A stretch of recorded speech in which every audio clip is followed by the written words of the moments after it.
Debate Commission welcomes you to the 2nd Congressional District Republican Primary Candidate Debate.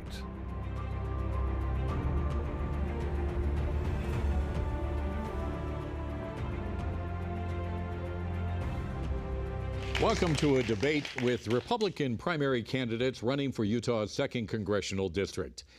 I'm Rod Arquette. It is my pleasure to moderate tonight's debate and the discussion sponsored by the Utah Debate Commission, an organization dedicated to educating voters and encouraging the civil exchange of ideas. The candidates invited to speak here tonight are Colby Jenkins and Celeste Maloy. Now, if you are watching or listening live, you are welcome to send your reactions and questions on social media to the hashtag UTDebates. The format for this debate is as follows. Each candidate will have a predetermined time to respond to the questions, and on occasion, there will be rebuttal time as well. A random drawing held prior to the debate determined that candidate Colby Jenkins will get the initial response to the first question tonight. We'll then alternate turns on the remaining questions throughout the debate tonight. Okay, so let's begin with the debate. And the first question going to you, Mr. Jenkins. What is it about you specifically that makes you the best candidate for this job? Well, let's begin with I am a Utah native, born and raised in Roosevelt, Utah, small town Roosevelt, Utah. I went to the United States Military Academy at West Point. I'm a combat veteran Green Beret. I've served as a Green Beret liaison to Congress, working in the Senate, the House of Representatives, and then as a senior advisor to the Pentagon. What you're going to get from me specifically is what you've gotten for 3 decades already, and that's service to the nation. That's defense of our Constitution. You're hiring me to continue defending that Constitution. You're not hiring me to surrender to the Joe Biden, Chuck Schumer policy agenda. You're not hiring me to vote for $1.2 trillion in omnibus spending. That does not secure our border, and that does not contain or control government spending. That's what you're not hiring me to do. So what makes me specifically good for this is the 3 decades of service that you've already gotten already. Ms. Maloy, what is it about you specifically that makes you the best person for this job? I'm uniquely qualified to represent the 2nd District because I am 2nd District through and through. I'm a graduate of Southern Utah University. I spent about a decade in Beaver, Utah, working with farmers and ranchers, literally getting my hands dirty, helping the people in Utah's 2nd Congressional District. I went to law school so I could change policy, and then I went to work in Washington County, fighting Utah's fights against the federal government. I didn't realize it as I was going along, but everything I've done in my adult life has been preparation for being able to represent this district right now. We have a bigger federal government than we need, and the people in Utah's 2nd District want a smaller, more accountable federal government, and I know how to do that, from being a deputy county attorney in the district to being a staffer for Congressman Chris Stewart and fighting the 2nd District fights from Washington, D.C. I've been preparing to do exactly what I'm doing right now as the Congresswoman for Utah's 2nd Congressional District. Our next question, second question, we'll direct to Ms. Maloy to begin with. If elected, you will likely be part of a very narrow minority or majority divided Congress. How would you take on the responsibility of the importance of your vote in a closely divided Congress to the benefit of the 2nd District? Luckily, I have some experience doing this. I've been representing the 2nd District for 6 months now in a historically small majority. And even though every district only gets 1 vote, an individual can have a lot bigger influence than 1 vote. And what that requires is some experience, a lot of know-how, and the ability to build relationships and work with coalitions. So what I've been doing as the representative for this district is working with people all across the spectrum of political thought. I have introduced bills, I've co-sponsored bills, I've shown up for my colleagues on issues, and because I've done that, I've been able to get a lot more done than a freshman can usually do in their first 6 months. I have 1 vote, but I have a bigger influence in a small majority than just 1 vote because I know how Congress works and I know how to get along with people and how to work with people to get things done for the 2nd District. Mr. Jenkins, would you like me to repeat that question for you? Okay, if elected, you will likely be part of either a very narrow majority or a very narrow minority in a closely divided Congress. How would you take on the responsibility of the importance of your votes in a closely divided Congress to the benefit of the 2nd Congressional District in Utah? Thank you. Well, let's be clear. We have a supermajority of the American people behind us. We may have a slim majority, but that one voice can have tremendous influence and power. When that one voice in a slim majority continues to vote like my opponent has, with the minority of Democrats, then that slim majority becomes nothing. Now is the time to lead. Now is the time to not surrender. Some examples. When that slim majority allows the minority to pass the $1.2 trillion omnibus spending bill that does nothing to secure our border, that sends $500 million of your taxpayer dollars to the government of Jordan to secure their border, then that's when a slim majority is failing. And the only reason it fails is because that slim majority is failing to lead. And let's ask ourselves why. When every Democrat votes yes to support the Joe Biden, Chuck Schumer policy agenda, and enough Republicans like my opponent get picked off and vote with those Democrats, then that slim majority becomes nothing. I will fight to stand with that slim majority because our American people are demanding leadership, not surrender. Possible follow-up then would direct it to Ms. Maloy first. Knowing the situation possibly in Congress after the vote this fall, will this increase or decrease your ability to compromise? Well, you just pointed out that we'll probably have either a slim majority or a slim minority. When you have a really narrow margin, it requires taking really tough votes. So the ability to compromise is key. And people ask me about compromise all the time. Sometimes compromise gets a bad rap. Compromise is a great thing when we're talking about matters of degree or matters of opinion. I don't compromise on matters of principle, and that increases my ability to compromise with my colleagues. They know where I stand. They know that I'm a conservative Republican. They know I represent Utah's 2nd Congressional District, and that I'm unbending on things that matter to Utah. But when it comes to whether we have a 5% cut or a 10% cut in a budget, there's some room to compromise there. And in a really closely divided Congress, compromise is required to get things done. And we just talked about having an influence. When people know you're willing to show up, you're willing to have the conversation, then you have that influence and you're part of the conversation about compromise. When you're unbending, you're not invited to the table. Mr. Jenkins, knowing the scenarios that we just painted, a minority versus a majority in Congress, again, would this increase or decrease your ability to compromise? So there's some key differences that were just highlighted. What you heard was exactly the reason why we have a 35, now almost $36 trillion deficit. There's a difference between compromise and negotiate. I will stand on and defend the Constitution on the constitutional platform, and within those protective boundaries of the Constitution, I will negotiate all day. I will reach across the aisle and build relationships of trust. But I will not compromise on the Constitution. I will not compromise on why you are hiring me to control government spending, to secure and close our border, and to limit our national debt, which is out of control. My opponent has surrendered on those issues time and time again. $1.2 trillion, I've said that multiple times now. The Democrats succeeded in passing that because they had Republicans like my opponent who stepped away from the majority Republicans and voted with the minority. That's called surrender. That's not called compromise. We must lead. The American people are hungry and demanding for us to lead. They're tired of surrender. They're tired of Republicans who vote with the Democrats and surrender on good conservative Republican values. The two key issues that keep coming up during this campaign are one, inflation, and the second is immigration. So let's talk about immigration first. Congress has been unable to reach agreement on immigration reform for decades now. A comprehensive, negotiated bipartisan reform package was defeated, as we know, earlier this year. What would you do to address the immigration issue? Would you support bipartisan legislation to solve this crisis? We begin with Mr. Jenkins.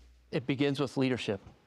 I will vote for and support President Trump and the new Trump administration.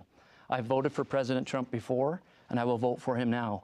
I look forward to and hope there's a question about who supports President Trump between us, who has voted for him, and who will stand with him when he takes office and looks to the legislators around him and asks, who's with me? Who has been with me? So it's leadership. As a legislator, it's my opportunity to remove legislative obstacles to make sure that the new Trump administration can be successful. An example of where it's not successful is when we have Republicans, like my opponent, who continue to vote for omnibus out-of-control spending and send $500 million of your taxpayer money to the government of Jordan to secure their border and call securing our border, creating new processing facilities. So think about that. New processing facilities so that our border guards can now more efficiently and quickly subsidize and process illegal immigrants into our country. That's not securing our border. That's not what I will do. Ms. Maloy, would you like me to repeat the question, or are you okay? No, I can remember the question. So we do need immigration reform. Our border is a mess. I've been to the border twice in the short time I've been in office, and what I saw both times, once in Texas, once in Arizona, is that we have law enforcement that's overwhelmed. We're not in control of our border at the moment, and any immigration discussion has to start with the border. We have to get our border under control before we decide how to fix legal immigration, which does need to be fixed. What I saw in Arizona specifically was local law enforcement trying to do the job the federal government should be doing. So what I want is to have President Trump back in the White House. We know how to control our border. It was under control 4 years ago. It's out of control now. The thing that changed is the administration. It's not a funding issue at our border. It's a matter of political will. It's a matter of being willing to enforce the laws that are already in place. We know that President Trump has the political will to do it, and I look forward to supporting him when he does that. This is, yes. So can I get just a brief rebuttal? So I would argue that it is a matter of funding. It is a matter of political will and leadership on the border. President Trump, when he takes office, he wants people who will not undermine him. He wants people who will not send our taxpayer dollars to fund and control the borders of other nations. We need leadership at the border, and we need legislators who are willing to stand up and defend our border. I'm a combat veteran. I do not need to go to the border to know that we're being invaded. What we need is leadership, we need funding, and we need leaders who will stand up and remove those obstacles instead of shipping our taxpayer dollars to other countries to secure their borders. Ms. Maloy, you have 30 seconds to respond to that if you'd like. Yeah, I'm going to quickly rebut that. So there's a false equivalency being used here between the Jordanian border and our border. Remember a few weeks ago when Iran sent a swarm of drones to Israel, and we were all holding our breath to see if they just started World War III? Jordan shot down a lot of those drones. They play an important role, and their border plays an important role in keeping peace in the world and in a proxy war that we don't want coming to our shores. Supporting Jordan and their border is called leadership. We do need leadership. It's not something that's robbing from our border. Our border could be secure at the same time we're supporting Jordan if we had a president who would enforce the laws that are already on the books. But imagine if we had $500 million at our border. Let's start with America first. The American people are demanding and craving leadership. They're tired of Republicans who put America last.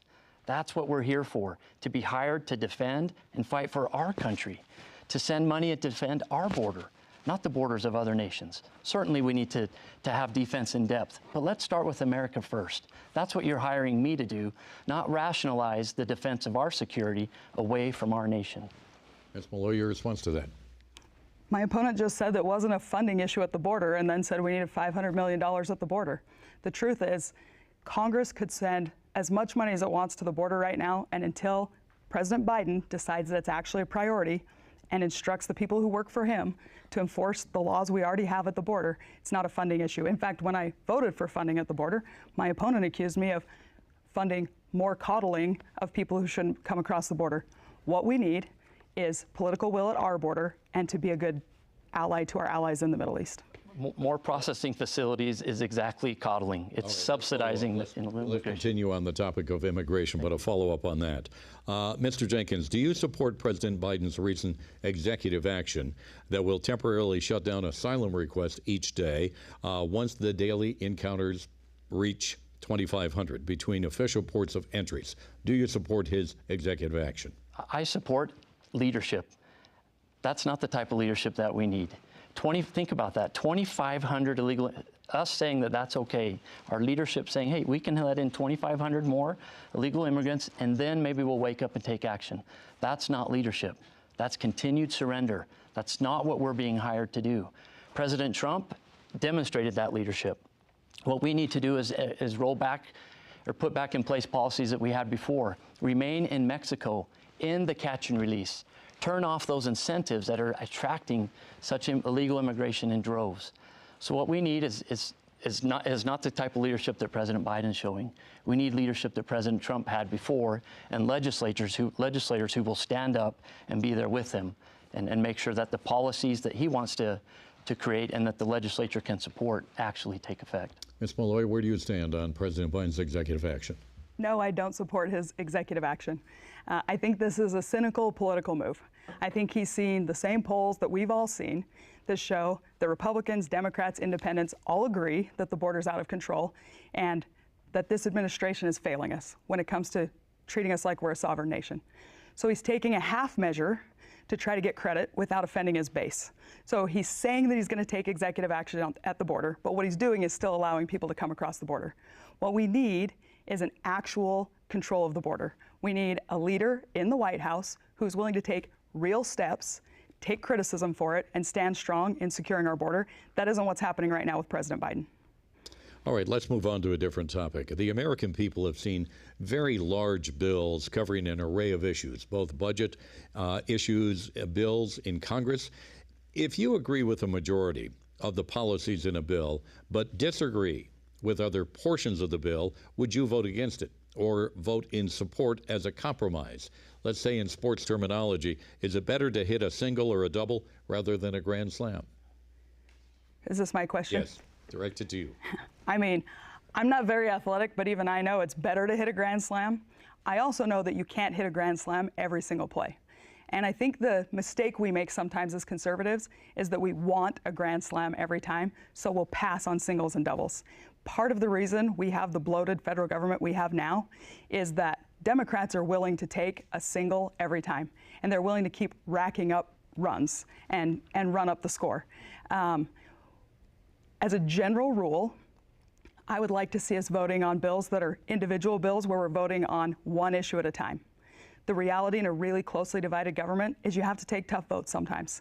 And I've taken some tough votes in the short time I've been in Congress, and what I've done is come back and explain to people in Utah why I've taken the votes, what the wins are in those votes, and why they're what's best for Utah's 2nd Congressional District. And by the way, that's called leadership. Leadership isn't throwing out ultimatums or talking points. Leadership's getting in, doing the work, and being accountable for the work you're doing. Mr. Jenkins, would you like me to repeat that question, or are you okay? I'm good. Yeah, Okay. thank you. So Your response. sticking with the metaphor of baseball and singles and doubles, yes, the Democrats have been hitting singles and doubles and scoring for the last 3.5 years. And the only reason they've succeeded in doing that is because our slim majority has allowed them to do that. The $1.2 trillion omnibus spending bill, Joe Biden, Chuck Schumer, who did not secure our border, the only way that passed is because every Democrat voted yes for it. And they were able to pick off just enough Republicans to join them, like my opponent, Celeste Maloy. Not once, but twice. So hitting singles and doubles is one thing, but when you're hitting them for the wrong team, that's another. That's called surrender. That is not called leadership. The American people are with us. There is a supermajority of Americans who are looking to us, Republicans, to stand up and own that slim majority. Imagine this. Let's stand up and actually fight for the values and the budget that we want, instead of hitting singles and doubles and compromising with the minority time and time again. Imagine getting back on the winning side when you actually are in the majority. That's what leadership is about. That's what you're hiring me to do, not cave and surrender and hit singles and doubles for the wrong team. Ms. Maloy, do you have a response? Yeah, I'm going to rebut. I'd like to talk about leadership when it comes to spending bills. So when the government reaches the end of its funding, we have 3 options: continuing resolution, spending bill, which is a budget, or a shutdown. Continuing resolution was a non-starter for me. That's continuing the Nancy Pelosi Congress's priorities. A shutdown means we're trying to come out of a shutdown at some point in a weak bargaining position, negotiating with Democrat Senate, Democrat White House. I chose the most fiscally responsible option, which is a spending bill, and it is, by the way, an overall cut in spending and has really important conservative policy riders in it. It was a tough vote, and I came back and explained it, but it is the best option of the 3 options we had in front of us. Mr. Jenkins, 30 seconds. Our district is tired of explanations. They're tired of rationalization. They're tired of surrender. Leadership is about standing up. Those are false choices. That's exactly why we are in a $35, now almost $36 trillion debt. That is exactly the establishment talking to you. Now imagine this. Why is it? Why are those the choices? It's not the choice of Nancy Pelosi's CR, or we pass the budget that the Democrats want, or we shut down the government. Let's actually stand up and pass the budget that we want, that we're being hired to actually pass. And if the Democrats don't want that, let's force them to shut down the government. But let's begin by leading and not surrendering. Our next question is a video question. It comes to us from our criminal justice major at Southern Utah University. His name is Sebastian Zuninga, and the response first will be to Mr. Jenkins. Here's the video question.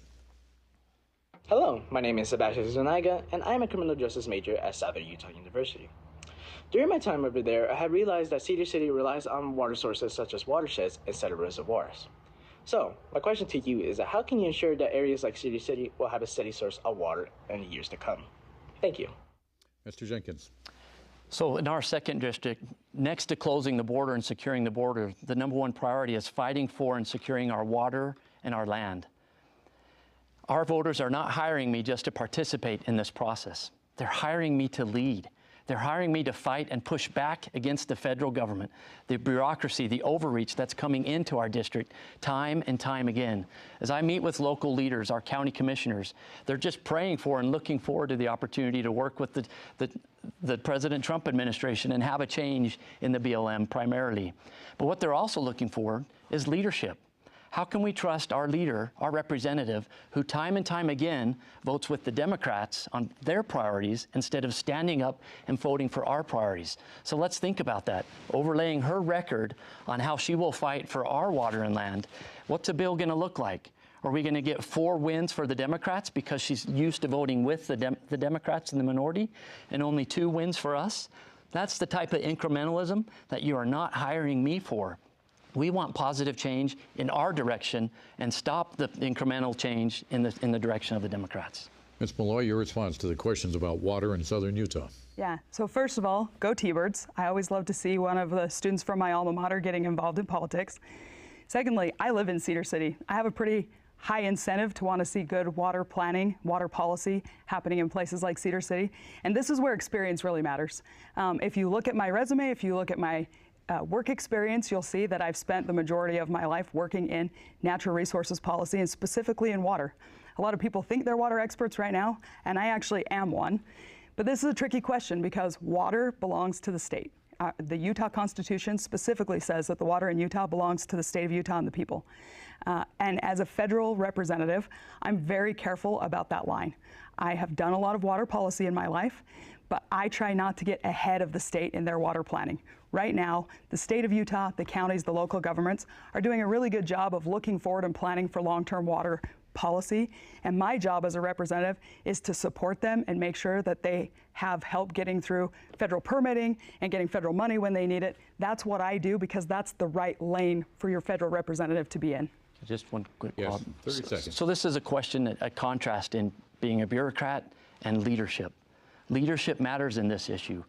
For someone who has supposed tremendous experience in this area, then she should have recognized that the person who did the most for us in water and land for Utah was President Trump. And knowing that, you should have been the first to vote for him and support him. And I look forward to, hopefully there's a question about, did you vote for President Trump in the last election? At what point did you actually begin supporting him in this election? If you truly want to fight for water and land in Utah, you vote for and you support President Trump. You don't just come home and rationalize and explain away why you're hitting singles and doubles for the Democrats.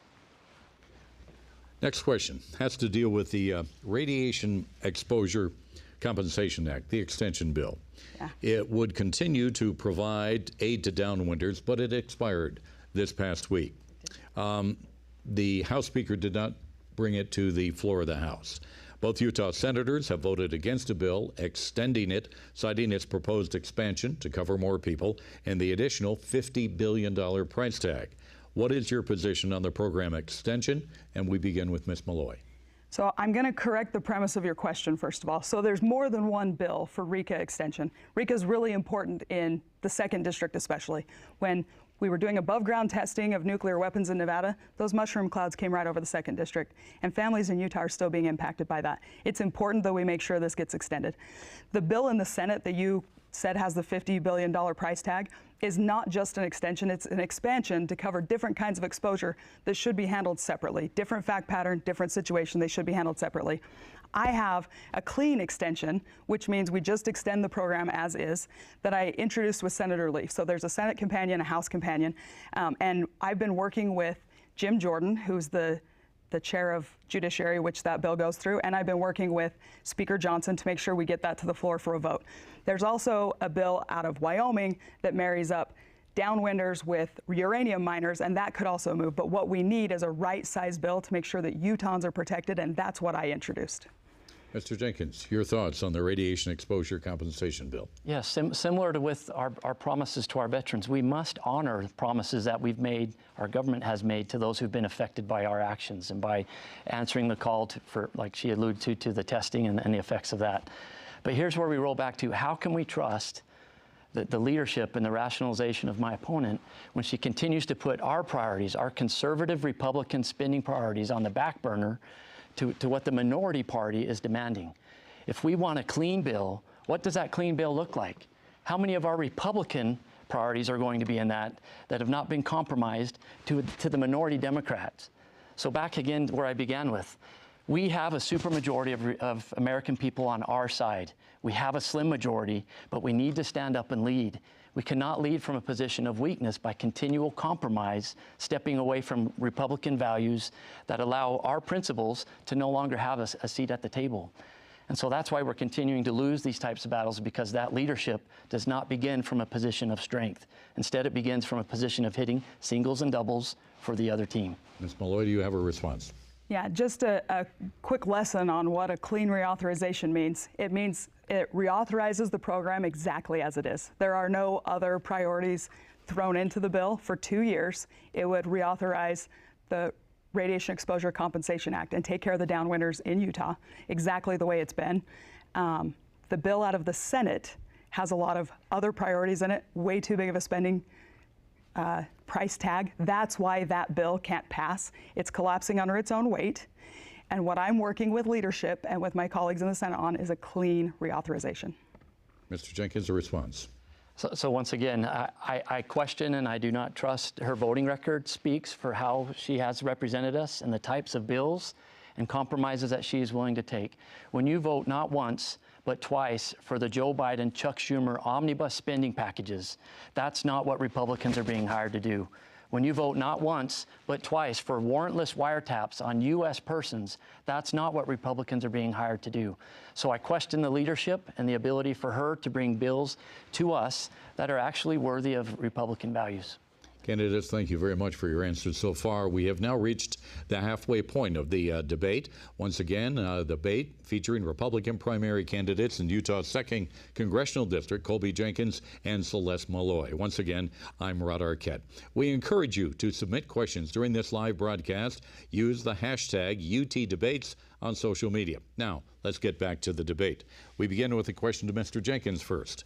The Northern Corridor is a proposed 4-lane, 50-mile-per-hour highway that would be constructed through Red Cliffs National Conservation Area and would connect northwest and northeast St. George. Please tell us why you either support or oppose the Northern Corridor. Mr. Jenkins. I support the Northern Corridor. I live in the Northern Corridor. Unlike my opponent, I actually live there and I own a home and I pay taxes. I'm actually a resident in Washington County in St. George. So I look forward to that becoming a reality.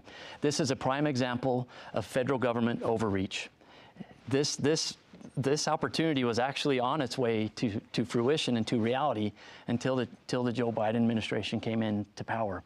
And that's when the BLM, the new director of the BLM, and all the agencies that are impacting the Northern Corridor process put the brakes on, and now caused us to spend more unnecessary taxpayer dollars to put this into oblivion, essentially. And so now what we need to do is have leadership. We need, again, President Trump back in the White House, a new director of the BLM who's going to look around and say, who's with me? Who's with me? Who's going to actually work for the people back in your district? And they're going to look to their left and right, and they're going to see a combat veteran. They're going to see somebody who actually voted for President Trump and somebody who has not hit singles and doubles, once again, for the Democrats time and time again. That's the kind of trust that the new Trump administration, the new director of the BLM, and our local leaders are looking for so that that Northern Corridor can actually become a reality. Ms. Maloy, your position on the Northern Corridor. My position on the Northern Corridor has been very clear from the beginning. I don't know that there's anybody who has more experience working to get that road permitted than I do. I worked on it as a deputy county attorney in Washington County, And speaking of the Trump administration and their green lighting of the project, I was the person pushing that process as a political staffer. And the question has been raised whether I can work with the Trump administration, how long I've supported him. President Trump's Secretary of Interior, David Bernhardt, endorsed me in this race because of the work we did on issues like the Northern Corridor when he was in office. And that's only one of two cabinet level endorsements I have out of the Trump administration. So I think that can put that question to rest. And as far as the Northern Corridor goes, it is a prime example of what's wrong with the bureaucracy in our country. It's a road that the local governments have known they needed for years, have been working on for years, even went to the federal government and compromised to get. And the only reason we're still talking about it years and years later is because of inefficiency and bureaucracy in the federal permitting process. And that's something I'm uniquely positioned to strip down and make simpler so that Utahns don't have so much federal government interference in their day-to-day lives. Mr. Jenkins, you have a response. Yeah, so two points of clarification. So before the special election last year, you were actually part of that bureaucracy. You were part of that bureaucracy. Before that, at what point did you actually start supporting President Trump? Was it after Nikki Haley dropped out of the race or before? It's okay to have people who are on his staff level representing him, but when you fail to lead and actually stand up and support the President of the United States, President Trump, and say that you're going to endorse him and work with him until it's convenient, then that's not leadership, and that's not what our local leaders are looking for, and that's not what the Trump administration will be looking for when he wins. Ms. Maloy, you have 30 seconds to respond. Yeah, so I think the best way to tell who's supportive of someone is what the people closest to them are saying. The people closest to Trump endorsed me in this race. I said all along I'd support the nominee. Trump's the nominee. I support him. I worked well with him before. In fact, during his administration, I could walk into the Department of Interior, get a meeting with a cabinet level secretary, and fix problems for our local elected officials, which is why I have a really long list of local elected officials who are endorsing me. They've worked with me. They've seen the work I do to clear red tape for them, and they want me to be able to keep doing that for the people of the 2nd District. And that's why the Northern Corridor remains in limbo. Let's move on to another topic, our favorite topic. Let's talk about taxes, if we could. The personal income tax cuts passed by Congress in 2017, commonly known as the Trump tax cuts, will expire in 2025. Do you favor the extension of these cuts? Why or why not? And we begin with Ms. Maloy. I favor the extension of the Trump tax cuts, and I'm excited to be there while we're talking about the new tax bill, because we've got to make sure that more money stays in Americans' pockets. With inflation and spending, we need Utahns to keep as much of their money and invest it the way they want as they possibly can. We need the tax rate to be low and the tax base to be broad so that everybody has buy-in and everybody can afford to live in this country. We also need a simpler tax code so that the average American knows what their tax burden is, and people aren't getting themselves in trouble because our tax code's so complicated that the average person can't understand it, can't do their own taxes. Mr. Jenkins. Yes, I support the tax break extension for sure. But this is where a clear contrast is in the choice that you have in our race. You have someone who's going to stand up and actually fight with and stay on our slim majority, actually seek to govern. When we talk about debt, when we talk about inflation, when we talk about taxes, the American people have empowered us, the slim majority of Republicans, to actually stand up and fight for them, not cede ground to the minority party and roll with them to pass their budget and pass their priorities. So how are we going to secure these tax breaks? How are we going to make sure that your paycheck goes farther instead of going less and less and less, and you feeling the pressures of inflation? Well, we're going to do that by stopping the passage of $1.2 trillion omnibus examples over and over again.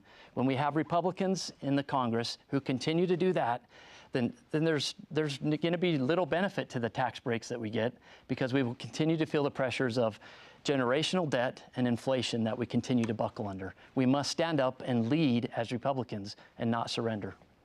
Let's move on to another topic now. Let's talk about health care in America today. As we know, cost for all Americans is going up, including many Utahns here. We've seen them rise dramatically. What would you do as a member of Congress to reduce health care costs? Mr. Jenkins, you have the opportunity to respond first. Similarly with other principles we've talked about, where we have made promises, we must honor those promises. But similar with our non-discretionary buckets of spending, Social Security, Medicare, and on it goes. We must look to privatization. We must look to where the market can actually come in and actually help us. We must remove boundaries that the federal government has in place that cause an imbalance in how Medicare, how medical services can truly be provided. So the more that we can remove government, the more that we can increase privatization and the powers of the market, the better. But an important thing to remember here as well is that the one bucket that we can do a little better at controlling is the interest on the debt. The interest on our debt is quickly overcoming how much we spend on our defense. Interest, spending more on that than the own defense of our nation. We can control that by spending less, by stop voting for omnibus spending packages over and over. I sound like a broken record, but the American people are demanding that. They're tired of reckless spending that contributes to the pressures of debt and inflation that don't even allow us to get to proper medical coverage. Ms. Maloy, what about the concern Americans have on the cost of health care? What would you do as a member of Congress to reduce those costs?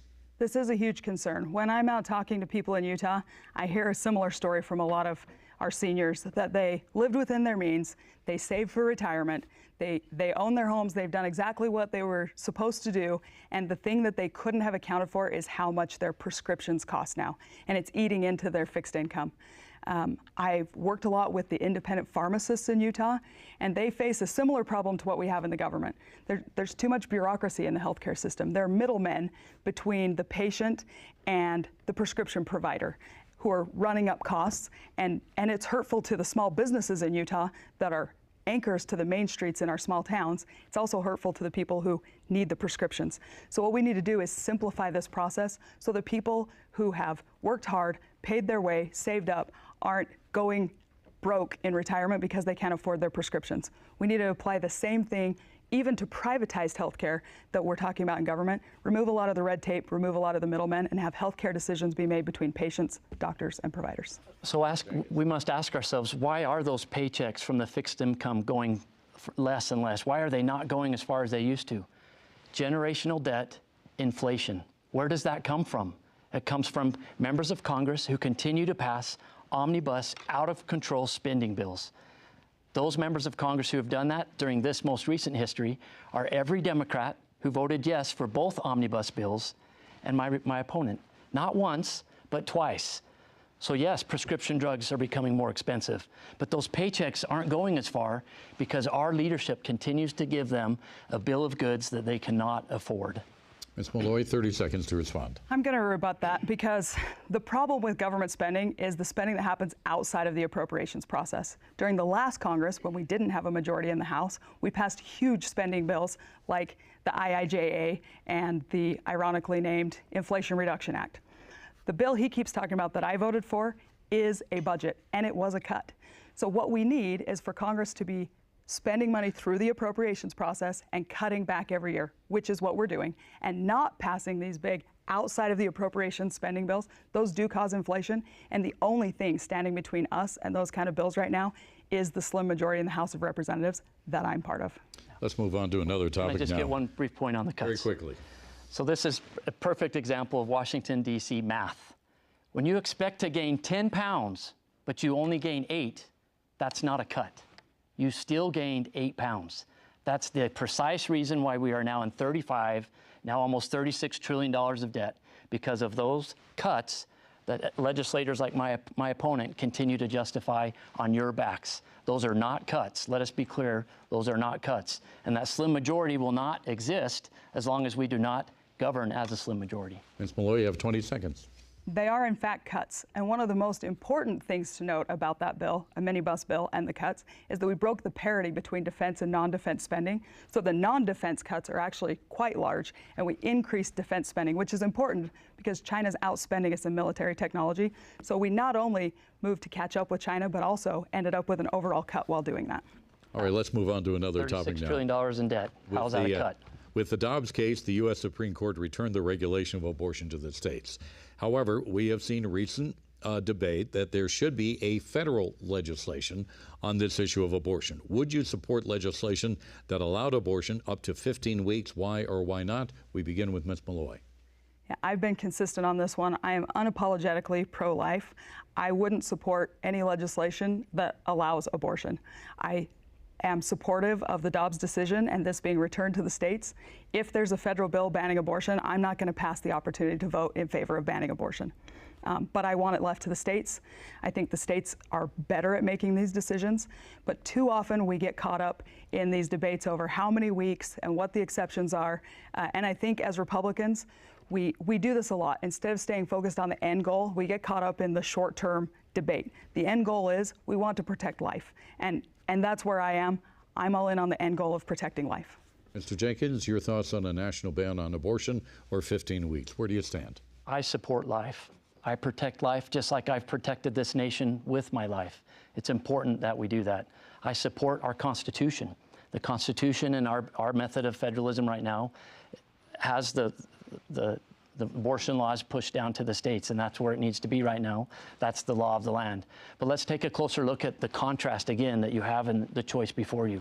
My opponent says she will not support legislation that supports abortion, when in fact that's exactly what she did in the most recent $1.2 trillion Joe Biden-Chuck Schumer omnibus. Just like in every spending bill, there is always what's called the Hyde Amendment.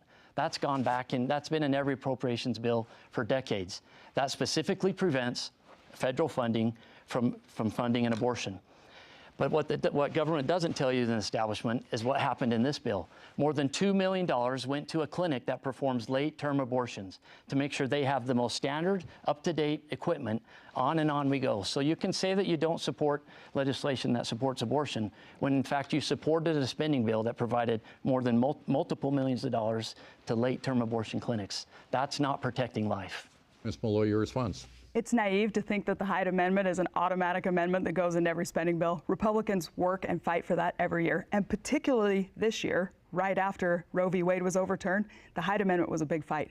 And that's a big win for America that the Hyde Amendment's in this bill. There was an earmark in that bill that I don't like, that my opponent also doesn't like.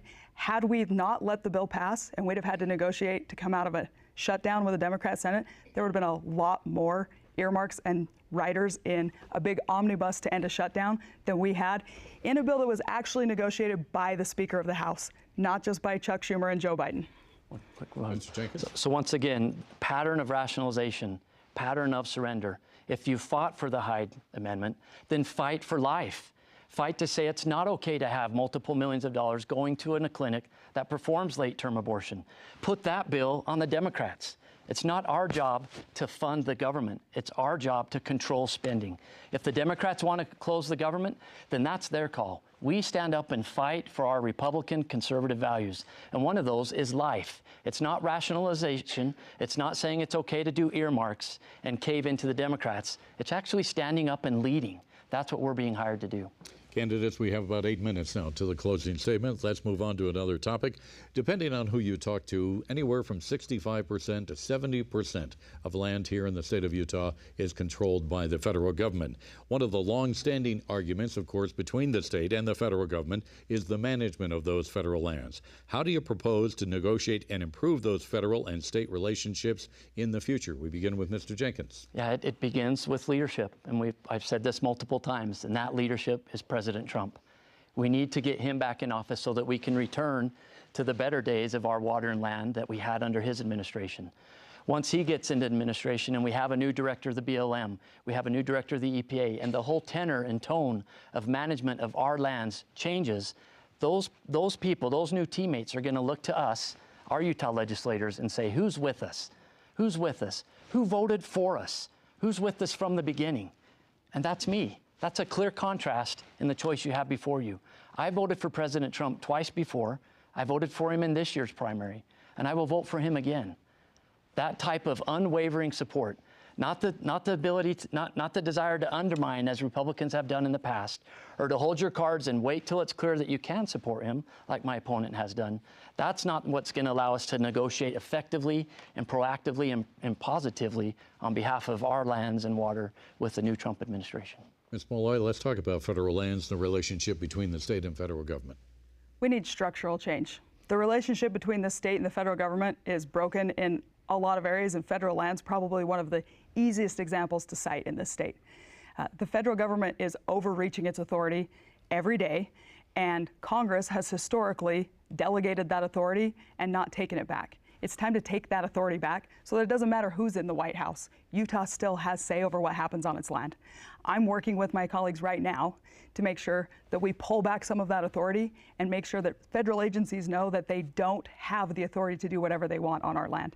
And it's exciting right now because the Supreme Court looks like it might be willing to overturn the Chevron case that says the court will defer to agencies in the absence of clarity from Congress. So this is the time to have people in Congress who understand federalism, separation of powers, and the proper role of the legislative branch and the executive branch. What we don't need is things flipping back and forth every time we get a new occupant in the White House. Mr. Jenkins, your response. So how do we control the federal bureaucracy when we continue to fund them? Giving the FBI $200 million like you did in the last omnibus spending package is not a way to rein in or control the FBI. $200 million and other earmarks, on and on it goes. It's important that we as Republicans stand up and take back that power that has been ceded to the fourth branch of government by Republicans who continue to vote with the minority and not stand and govern as a slim majority. The American people are hungry for leadership. They're demanding that we stand up and stop ceding to the minority, and we actually try and win. Do you have a response, Ms. Maloy?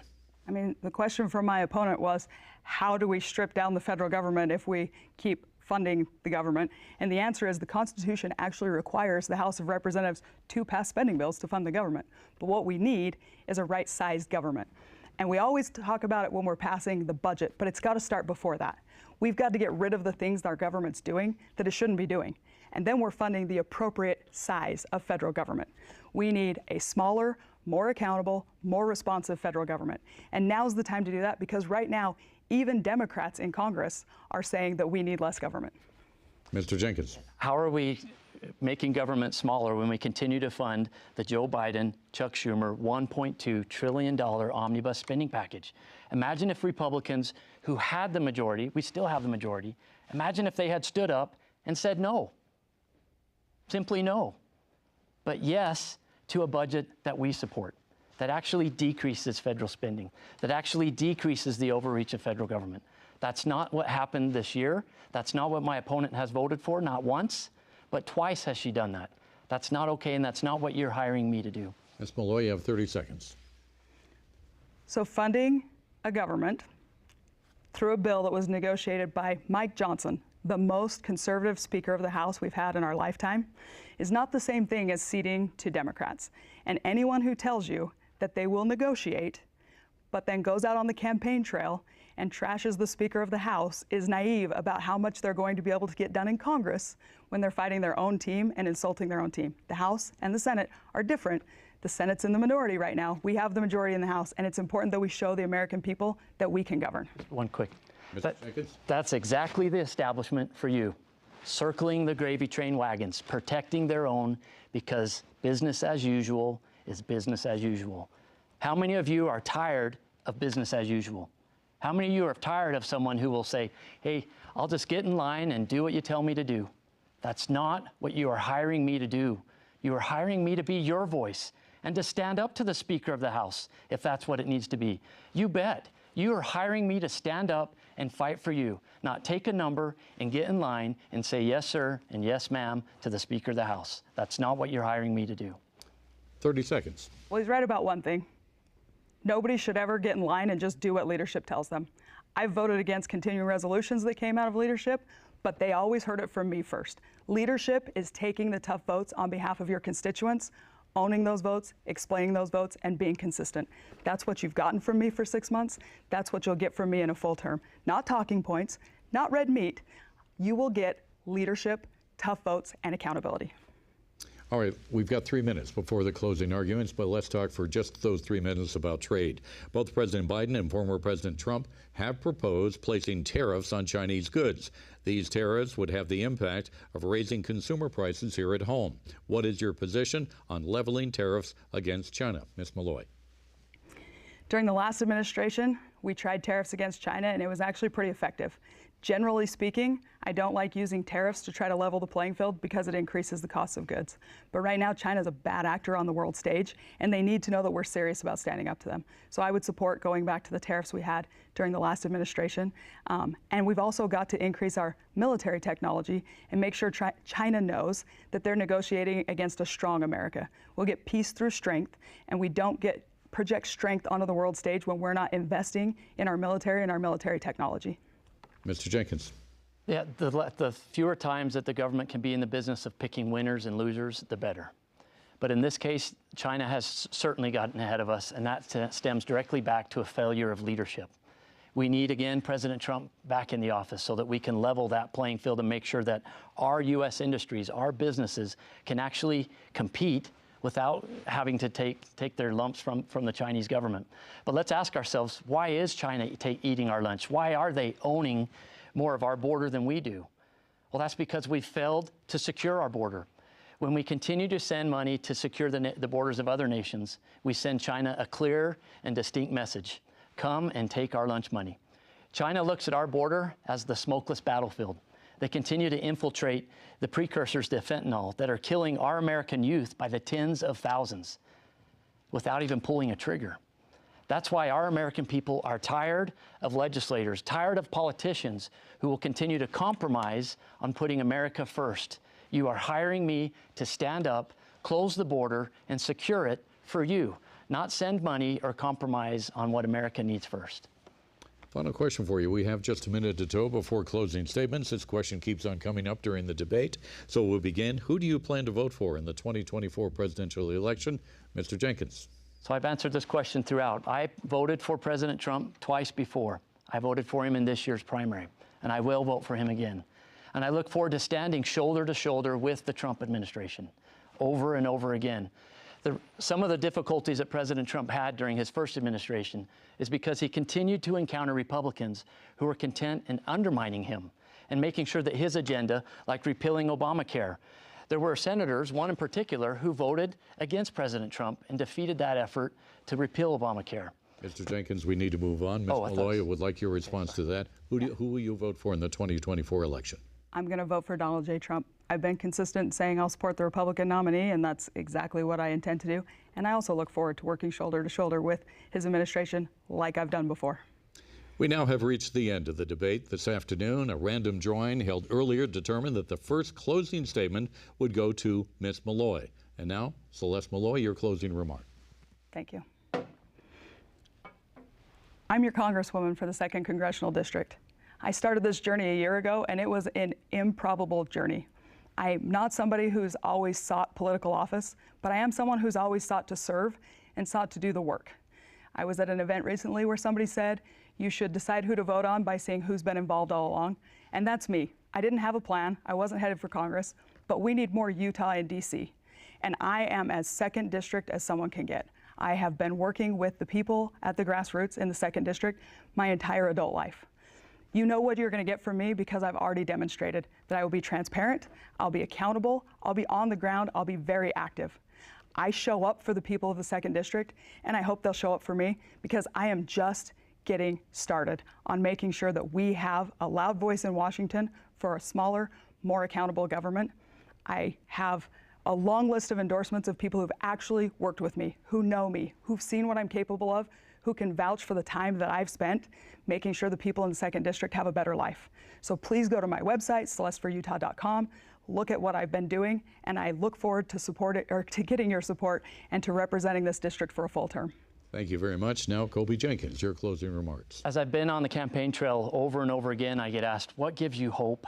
Why would you even want to do this? And when people ask me about hope, it reminds me of the hope that I have in my life. Shortly before I went to combat in Afghanistan, our 2nd daughter was born. In fact, 3 weeks later, I deployed to combat. And Heather and I, my wife, we named her Olivia Hope, in the hope that I would return, in the hope that I would survive combat and actually come home and be able to be her father. Now that same daughter, Olivia, is at West Point, and she's wearing our nation's cloth. Her and her generation are looking to us for leadership, judgment, and accountability. When people ask me, what gives me hope? Well, I have literally hope in my life, but I have hope in a greater future. I have hope because I've fought for this nation. I've bled for this nation. And I have people on the ground who've died for this nation. Mr. Jenkins, 10 seconds. Whose service I hope to honor and will always honor. If you're tired of business as usual, then vote for me. Please join our A-team and go to our website, colby4utah.com. And thank you for your support. Thank you. Colby Jenkins and Celeste Maloy, thank you very much for participating today and for your dedication to public service.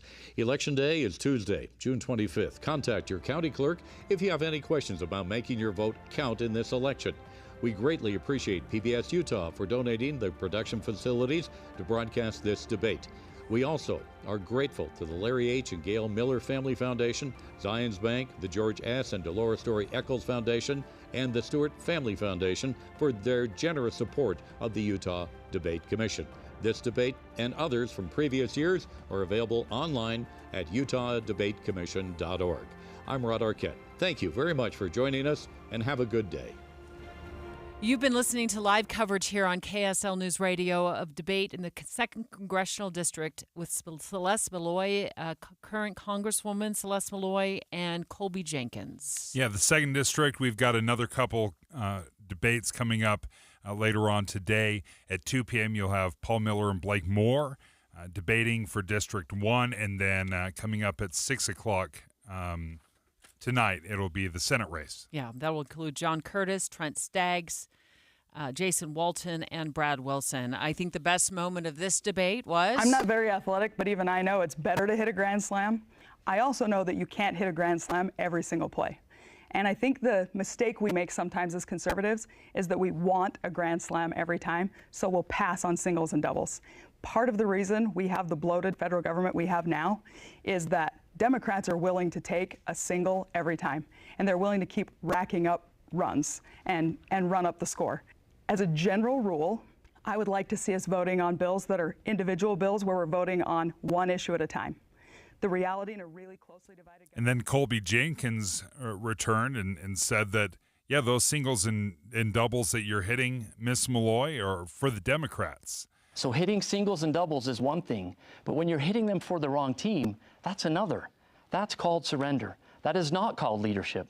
The American people are with us. There is a supermajority of Americans who are looking to us, Republicans, to stand up and own that slim majority. Imagine this. Let's stand up and actually fight for the values and the budget that we want, instead of hitting singles and doubles and compromising with the minority time and time again. This is the first time I've heard from Colby Jenkins, and I mean, I've heard, sound bites. I've been to his website as well, but in a debate. And one thing that stood out to me, Debbie, was he consistently returned to the importance of Donald Trump retaking the White House. And while that may resonate philosophically, that doesn't really say much to me. You're running for Congress, and whether or not whoever controls the Oval Office, that affects cabinet positions. That does not affect the laws that are passed. Jenkins mentioned Trump many times throughout, that he would be voting for him, that problems would be solved across Utah if we just get Donald Trump back in the White House. He specifically hit on the lands issue, which sparks a chord in a lot of people regarding federal lands throughout Utah. 60 to some would say 70% of the lands here in Utah are controlled by the federal government, where I felt Maloy laid out some very specific issues that she wanted to address with the land issue here. Jenkins kept hitting that same note of all we got to do is put Donald Trump back in the White House and the problems will be solved. We'll continue with our live analysis of the 2nd Congressional District debate that just wrapped up moments ago live here on KSL News Radio. KSL FM Midvale. KSL Salt Lake City. From the KSL Common Spirit Health Studios, this is KSL News Radio. Utah's news, traffic, and weather station. It's 11 o'clock at KSL News Radio. I'm Dan Bomas. KSL's top story this hour. Today's series of Republican candidates debates began with the 2nd Congressional District. and incumbent Representative Celeste Maloy, defending herself against an accusation of compromising too often with Democrats in the House. I've taken some tough votes in the short time I've been in Congress, and what I've done is come back and explain to people in Utah why I've taken the votes, what the wins are in those votes, and why they're what's best for Utah's 2nd Congressional District. Even though Republicans hold a very narrow majority in the House, Colby Jenkins argued that doesn't reflect what Americans really want. There's a supermajority of Americans who are looking to us, Republicans, to stand up and own that slim majority. Imagine this. Let's stand up and actually fight for the values and the budget that we want, instead of hitting singles and doubles and compromising with the minority time and time again. This afternoon at 2, Representative Blake Moore will debate convention winner Paul Miller, and 4 candidates for the U.S. Senate will debate this evening at 7. You'll hear all the debates live here on KSL News Radio. Our top national story this hour from ABC News. The president of France has called early elections for his parliament. They're scheduled for just before the Olympics. The head of the IOC isn't concerned. He thinks voters from all parties will rally around the games. President Emmanuel Macron called for the early vote after his party lost in voting for the European Parliament. Your money at this moment, the Dow Jones average down on the day 45 points, while the NASDAQ is up 49. And our KSL weather looks like sunshine again today and then heating up again tomorrow. That's next. KSL News Time, 11:01.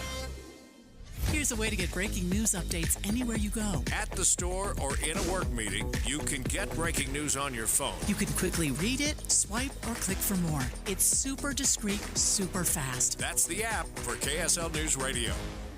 Put your phone on D&D. That means that do not disturb when you're driving. And when you're going from point A to B, I need you to stay safe, please, so always sing with me. So put your phone on D&D. That means that do not disturb when you're driving. And when you're going from point A to B, I need you to stay safe, please, so always remember this beat. Don't drive distracted. A message brought to you by the National Highway Traffic Safety Administration, Project Yellow Light, and the Ad Council. What was that? That is business phone bliss with the Ooma Cloud Phone System. It handles all our voice, video, and messaging needs. You sound very... Calm? I am. Ooma has everything I need to run my business more efficiently, like virtual receptionist, call routing, and video conferencing. And it starts at just $19.95 per month per user, plus taxes and fees. Ooma. Nice. Find your business calm at ooma.com/radio. I'm John Curtis. As a small businessman, I built gun ranges to help our law enforcement and our military. As mayor of Provo, I took aim at reducing waste, and we balanced our budget. In Congress, I've stood up to Biden and voted repeatedly against his reckless spending. And when it comes to standing up to D.C. and protecting our land, John Curtis has done that too. He forced the federal government to transfer more land back to Utah than anyone in state history. I'll never let D.C. bureaucrats or outsiders tell us how to manage our land. And John Curtis is the only candidate China has threatened to arrest because John stands up to the communist aggression. And Curtis is fighting to secure our border and stop the cartel's deadly flow of drugs in our country. I will always stand up for America and Utah.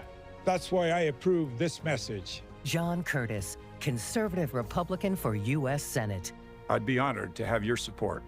Paid for by John Curtis for Utah. A secure retirement just doesn't happen by accident. When that day comes, what's most important to you? Are you sure to have more money than month? What about unexpected medical costs? Do you want to leave something to the kids or the grandkids? I'm Jeff Jr. from Trajan Wealth, and I want you to know we specialize in these questions and can help make your retirement dream a reality with some of the highest guarantees in the business. Imagine getting up to a guaranteed 12% growth on your retirement income and up to a 30% bonus up front just for opening an account. If you have funds sitting idle in an old 401k or IRA, consider guaranteeing it to secure the peace of mind you deserve. Don't leave your financial security to chance. Take advantage of the highest guarantees I've seen in my career. Call Trajan today at 801-899-7600. That's 801-899-7600. Or visit us online at TrajanWealth.com. Annuity guarantees are based on the claims-paying ability of the issuing insurance company. Traffic and weather together brought to you by Sinclair's DinoPay app. Save up to 20 cents per gallon And here's Michelle Rowe. Well, we do have a crash in Bountiful. This is affecting all directions of the intersection of 500 West and 500 South, so expect some delays as you're going through that area. Also, if you're trying to make your way through Little Cottonwood Canyon, we do have alternating traffic toward the mouth of the canyon, so just something to be aware for there. Studies show being in nature improves your mental and physical health. Can't get out of the city? Take a nature break at Tracy Aviary in Liberty Park. More information and tickets at tracyaviary.org. I'm Michelle Rowe in the KSL Traffic Center. A little bit cooler today with a chance of thunderstorms south of the Wasatch Front. 90s come back tomorrow with highs close to 100 on Wednesday and Thursday. And right now, 81 degrees and sunny. I'm Dan Bomas from the KSL Common Spirit Health Studios. Listen online at kslnewsradio.com.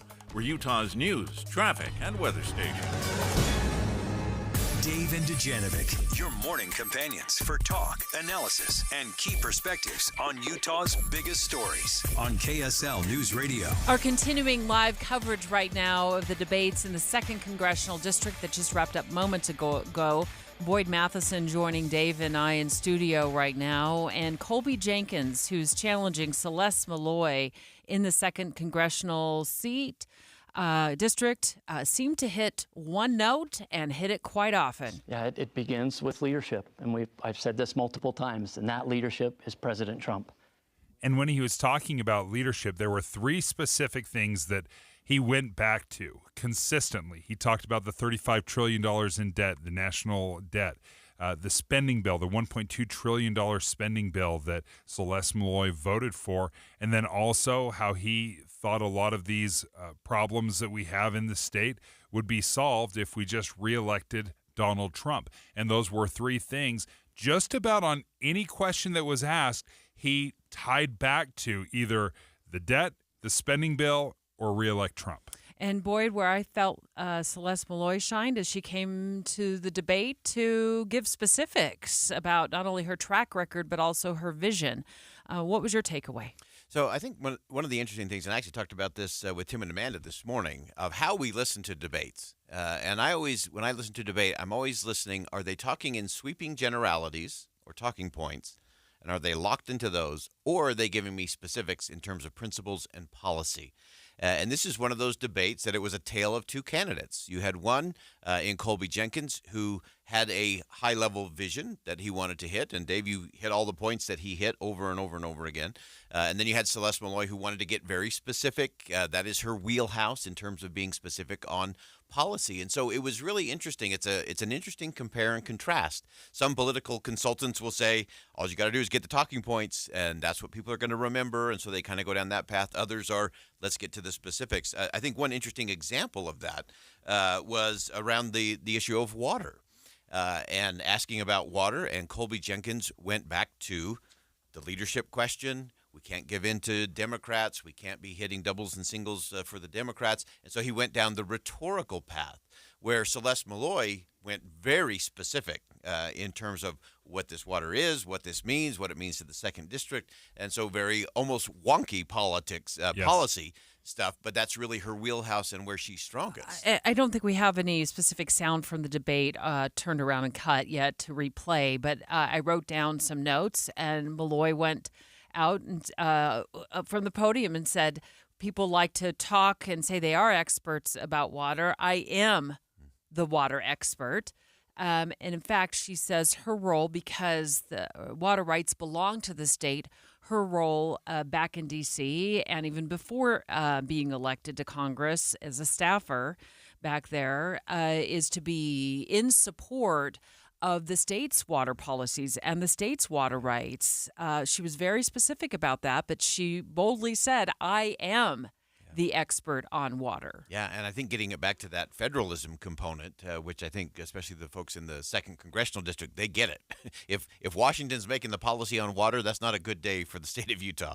And so pushing that back, being able to support what the state is doing, I think it was an important part of that part of the conversation. Taxes, health care, immigration. There were so many different topics that we hit. With Maloy's expertise, being a staffer with Congressman Chris Stewart, working for so many years back there, is there a fear in these debates that it does become too wonky? Because what a single and a double is in Washington, we may not totally understand that that's a win. Like that's that's a great single. How do you communicate that effectively? Yeah, I think the key is when you're talking policy. Again, it's always the challenge, and the political consultants have the great debate over this in terms of where do you really want to play. I think we're at a state in our politics where people are exhausted by it being a red-blue choice or being a Democrat-Republican choice on every issue, because that's actually not even reality. It's not how Congress works. The votes are rarely, 50-51 in the Senate. It's very rarely a 217, 218 in the House, because a lot of compromise does happen and governing does happen. And you always say that, you campaign in poetry and then you have to govern in prose. And the prose is policy. And so I think this will be a very interesting compare and contrast to see how voters react to this. The very rhetorical approach from Colby Jenkins, very focused on the former president and returning him to power, because that seemed to be the answer to all the questions, versus a very policy-centric approach from Representative Maloy. I can't think of anything more boring to talk about on the radio than federal lands, but I'm going to talk about federal lands because 60 to 70% of our federal lands are controlled by the federal government here in the state of Utah. This is a hot button issue. It has caused great debates. I have covered stories, and I have covered, in fact, protests regarding the BLM and the management of the land. Well, here's how Colby Jenkins responded to the question about, what is Washington's role regarding federal lands and what's our right as a state? Yeah, it begins with leadership, and I've said this multiple times, and that leadership is President Trump.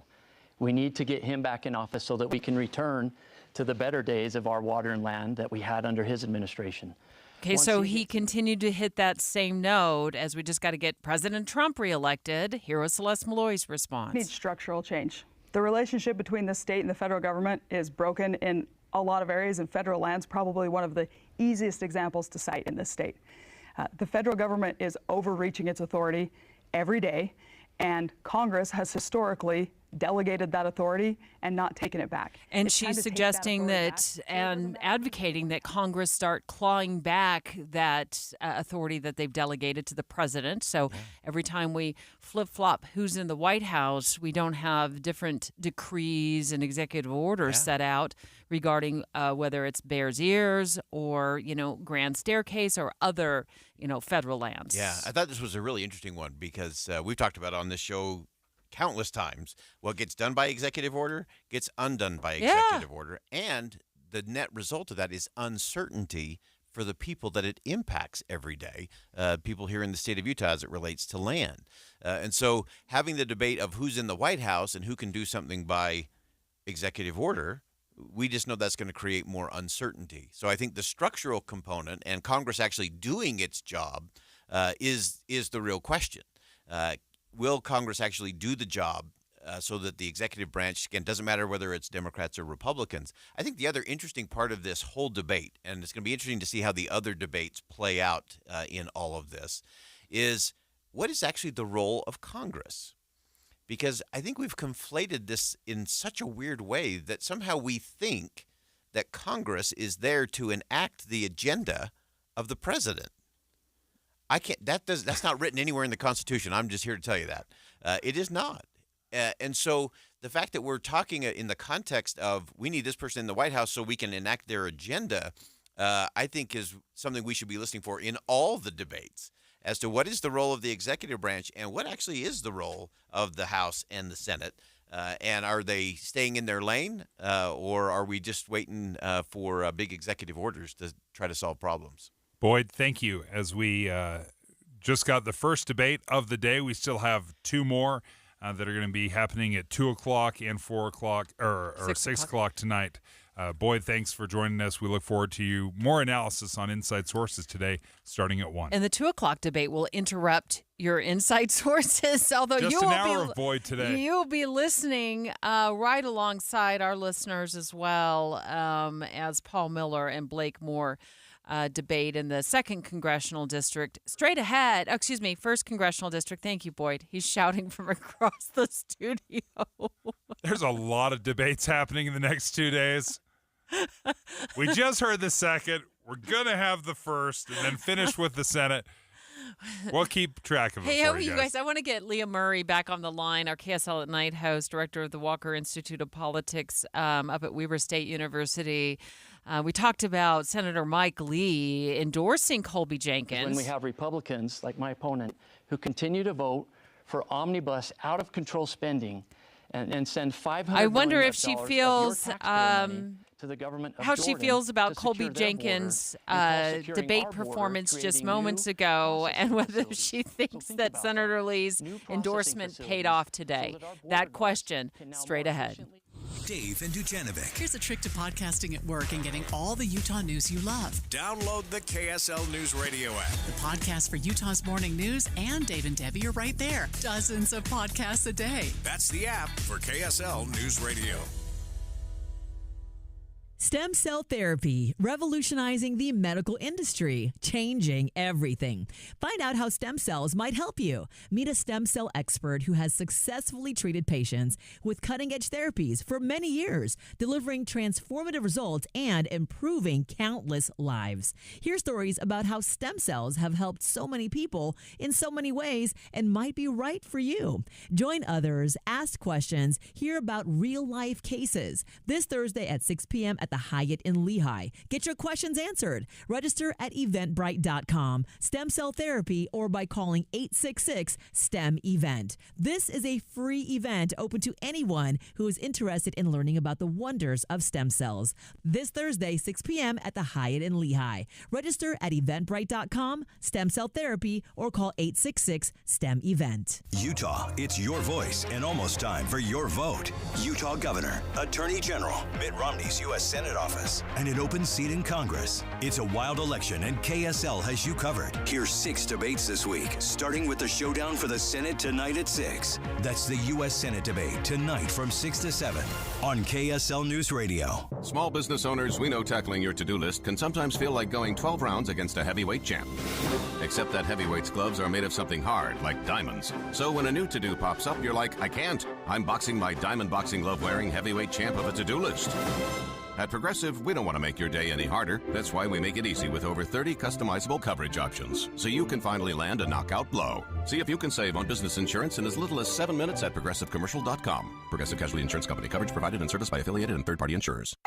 Pizza's here. Oh, great. I'd love some, but I'm worried about my stomach issues. If you're worried about having diarrhea, gas, bloating, stomach pain, or loose, oily stools, it may not just be stomach issues. It could be a condition called exocrine pancreatic insufficiency, or EPI. With EPI, the pancreas doesn't release enough enzymes to break down food, but EPI is manageable. Use the symptom checker on identifyepi.com and talk to your doctor. That's identifyepi.com.